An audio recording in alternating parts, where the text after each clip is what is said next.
ఉద్యమాన్ని వందనాలు తెలియజేస్తా ఉన్నా. ప్రభుత్వం ఏర్పడి 3 సంవత్సరాలు అయిపోయింది. అయినప్పటికీ ఇవాళ ఉద్యోగుల ఉపాధ్యాయుల సమస్యలను, పెన్షనర్ల సమస్యలను పరిష్కరించడంలో ఈ ప్రభుత్వం తీవ్రమైనటువంటి జాప్యాన్ని ప్రదర్శిస్తా ఉన్నది. అధికారంలోకి వచ్చే కంటే ముందు ఇదే హన్మకొండ వరంగల్ గడ్డ మీద ఇవాళ ఉన్నటువంటి ముఖ్యమంత్రి గారు ఉద్యోగుల సమస్యలు నాకు తెలుసు.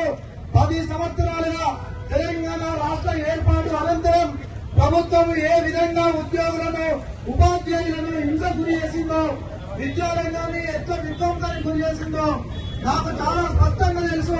కాబట్టి రాబోయేటువంటి కాలంలో మేము అధికారంలోకి వస్తే మీ సమస్యలన్నీ కూడా పరిష్కరిస్తామని ఇవాళ తెలంగాణ ఉద్యోగ ఉపాధ్యాయ సమాజానికి ఇవాళ ఉన్నటువంటి రాష్ట్ర ముఖ్యమంత్రి గారు నమ్మవలిగినటువంటి మాటలు ఇవాళ కేవలం మట్టి మాటలే అనేటువంటిది తేలిపోయినటువంటి సందర్భం ఉన్నది.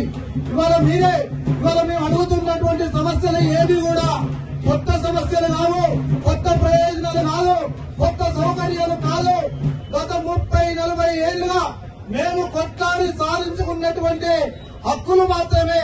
పైగా మీరు కూడా అధికారంలోకి వచ్చే కంటే ముందు మీ మేనిఫెస్టోలో పెట్టినటువంటి వాటిని మాత్రమే ఇవాళ ఉద్యోగ ఉపాధ్యాయ జేఏసీ డిమాండ్ చేస్తా ఉన్నది.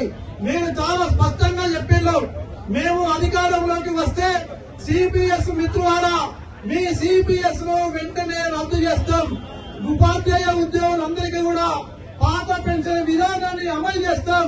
ఇవాళ 5 ఏళ్లు ఉన్నటువంటి మంత్రికి, ముఖ్యమంత్రికి, ఇవాళ ఎమ్మెల్యేలకు, ప్రజాప్రతినిధులకు జీవితాంతం పెన్షన్ ఉంటుంది.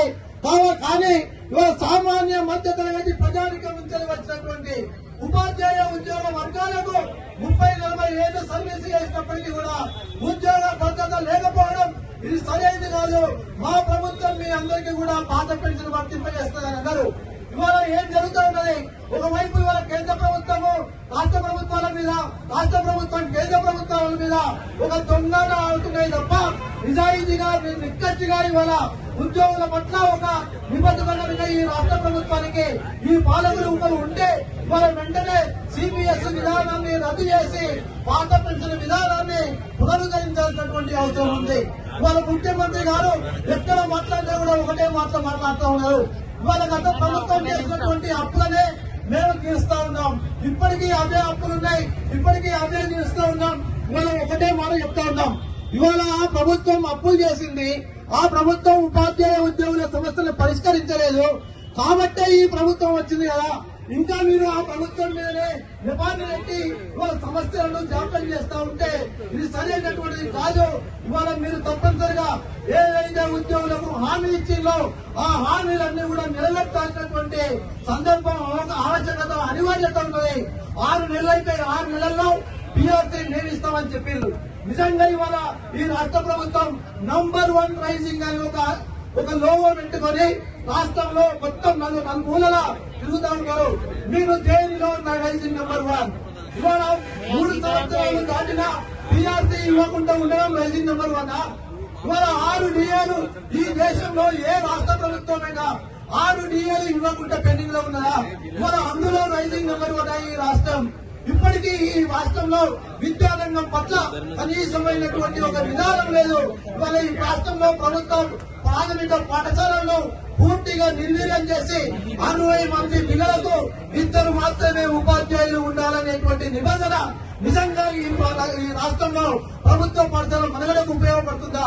ఒకటే ఉదాహరణ, ఇవాళ కిరాణం కొట్టుకు వ్యక్తి వస్తేనే, కస్టమర్ వస్తేనే నేను సామాన్లు పెడతా అంటే ఆ దుకాణానికి ఏ కస్టమర్ అన్నా వస్తాడా?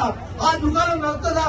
ఇవాళ 60 మంది విద్యార్థులు ఉంటేనే నేను ఉపాధ్యాయులు కేటాయిస్తా అని చెప్పేటువంటి ఈ రాష్ట్ర ప్రభుత్వం ఒక అశాస్త్రీయమైనటువంటి పద్ధతిలో పోతా ఉన్నది. ఒక్కటే తేడా కనబడతా ఉన్నది. గత ప్రభుత్వంలో 10 ఏళ్లలో ఆ ముఖ్యమంత్రి ఉపాధ్యాయ ఉద్యోగ సంఘాలను దగ్గరికి రానియలే. విభజించి పాలించు అనేటువంటి పద్ధతిలో ఉద్యోగ ఉపాధ్యాయ సంఘాలలో విభజన చేసి ఒక ఐక్యతను అనేకుండా చేసిండు. ఇవాళ ఈ రాష్ట్ర ప్రభుత్వం పిలిచినప్పుడు ప్రతి నెలకోసారి, 2 నెలలకోసారి జేఏసీ ఉపాధ్యాయ ఉద్యోగ వర్గాలను పిలుస్తా ఉన్నాడు. మంచిగా అందరి మధ్య నిలబడి ఫోటో తీస్తా ఉన్నాడు, మాట్లాడుతూ ఉన్నాడు. కానీ సమస్య మాత్రం పరిష్కారం కావడం లేదు. కేవలం బుజ్జగించి మన సమస్యలను పక్కదారి పట్టించేటువంటి ఒక ప్రయత్నం తప్ప ఈ ముఖ్యమంత్రి గారికి చిత్తశుద్ధి లేదు. స్వయంగా మే 2వ తారీఖు నాడు ముఖ్యమంత్రి గారు జయశ్రీ తన ఇంటి వద్దకు పిలిపించుకొని ఇదే ఇట్లాంటి స్టేజ్ మీదనే అందరితోటి ఫోటో దిగి ఒకటే మాట మాట్లాడిండు. నేను వెంటనే పిఆర్సీ తెప్పించుకొని అమలు చేస్తానని చెప్పిండు. ఇవాటికి 3 నెలలు గడిచింది. ఇవాళ ఒక ముఖ్యమంత్రి గారి మాటలకే ఇవాళ విలువ లేకుంటే ఈ రాష్ట్రంలో ఎవరి మాటలు ఇవాళ ఈ ఉద్యోగ ఉపాధ్యాయులు నమ్మాల్సినటువంటి అవసరం ఉంది. పైగా ఈ ముఖ్యమంత్రి గారు చేస్తున్నటువంటి ఇంకొక విచిత్రమైనటువంటి ప్రచారం ఏంటంటే ఇవాళ ఉద్యోగ ఉపాధ్యాయ వర్గాలను ఈ తెలంగాణ సమాజం నుండి వేరు చేసేటువంటి ఒక దుర్మార్గపు ప్రచారం ఇవాళ ఈ రాష్ట్ర ప్రభుత్వం చేస్తా ఉన్నది. ఒకటే మాట, వాళ్ళు వండుకుంటారా, పోసుకుంటారా, తింటారా అని ఈ ప్రభుత్వం యొక్క అమలు చేస్తున్నటువంటి సంక్షేమ పథకాలను, పెన్షన్ పథకాలను, ఇవాళ బస్సు పథకాలను ఇవన్నీ రద్దు చేయాలి కానీ వాళ్ళ సమాజాన్ని, ఉద్యోగుల మీదకి, ఉపాధ్యాయుల మీదకి రెచ్చగొట్టేటువంటి ఒక ప్రయత్నం ఇవాళ ఈ రాష్ట్ర ప్రభుత్వం చేస్తా ఉన్నది. అందుకే ఇవాళ ఈ ప్రభుత్వానికి మనం హెచ్చరికలు చేయాల్సినటువంటి అవసరం ఉంది. వాళ్ళ ఉపాధ్యాయులు, ఉద్యోగులు అంటే ఎవరు? వాళ్ళ ప్రజలలో భాగం కదా, వాళ్ళ ప్రజలలో ఒక సామాన్య ప్రజానికం నుంచి వచ్చినటువంటి వాళ్ళు కదా. వాళ్ళ ఉద్యోగులు, ఉపాధ్యాయులు క్షేమంగా ఉంటేనే ఈ రాష్ట్రంలో ఒక ప్రజానికానికి సౌఖ్యమైనటువంటి ప్రయోజనాలు అందేటువంటి అవకాశం ఉంటుంది కదా. ఇవాళ ఇక్కడ ముందు వరుసలో ఉన్నటువంటి వాళ్ళు 60 ఏళ్ళ పైబడి, 70 ఏళ్ళ పైబడి ఉన్నటువంటి పెన్షన్ మిత్రులు అందరూ కూడా వాళ్ళ జీవితాంతం సమస్యల కోసం పోరాడింది. ఇవాళ రిటైర్మెంట్ అయిన తర్వాత కూడా ఇవాళ 10 సార్లు ఇవాళ ఇందిరా పార్కు దగ్గర ధర్నా చేసి సమస్యల కోసం నిలదీసినటువంటి ఈ పెన్షనర్ల మిత్రుల యొక్క ఉద్యమ తీవ్రతనే, ఉద్యమమే ఇవాళ మనందరికీ కూడా ఒక మార్గదర్శకంగా నిలిచింది. ఇవాళ ఒకటే మిత్రులారా, ఇవాళ సమస్యల కోసం ఇవాళ రాష్ట్ర వ్యాప్తంగా ఉద్యోగులు, ఉపాధ్యాయులు పల్లెల్లో, కార్యాలయాలలో ఉండేటువంటి వాళ్ళు ఇవాళ రోడ్ల మీదకి వచ్చినాం. ఈ రోడ్ల మీదకి వచ్చినటువంటి వాళ్ళం ఒక్కసారి వచ్చినాం. ఇంకా మన సమస్యలు పరిష్కారం అయ్యేంత వరకు కూడా ఈ పోరాటాన్ని కొనసాగించాల్సినటువంటి అవసరం ఉంది.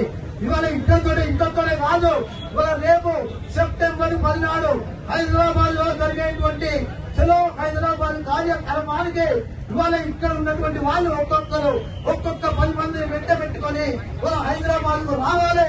మన సమస్యలు పరిష్కారం అయ్యేంత వరకు మళ్ళీ తిరుగుముఖం పట్టకుండా సంచి బ్యాగు చదువుకొని మీరందరూ రావాలి. మన సమస్యలు పరిష్కరించుకుందాం. ఇవాళ మనకు ప్రభుత్వం ఇచ్చేది భిక్ష కాదు, అప్పు కాదు, రమ్మగడేసే భిక్షం. మనం ఏమైనా బిచ్చబడుతున్నామా ఈ రాష్ట్ర ప్రభుత్వాన్ని? అప్పు కాదు, రమ్మగడేసే భిక్షం. బతుకు పోరాటమే నిత్య సత్యం, చరిత్ర చెప్పలేదన్న సత్యం, అప్పు చీకాలో చిందిన రక్తం. ఇవాళ ప్రపంచ ఉద్యమ పోరాటాలు నేర్పే మనకు ఇవాళ ఏ సమస్య కూడా ఊరికే రాలే. ఇవాళ మనం పోరాటం చేయడం ద్వారా మాత్రమే, ఇవాళ ఐక్య ఉద్యమాల ద్వారా మాత్రమే మన సమస్యలు పరిష్కరించుకుందాం. ఉద్యమాలను విజయవంతం చేద్దాం, ఐక్య ఉద్యమాలను ముందుకు నడుపుదాం. మనం అందరం కూడా పాల్గొన్నామని తెలియజేస్తూ ఈ అవకాశం ఇచ్చినందుకు ధన్యవాదాలు తెలియజేస్తూ ఉన్నాం.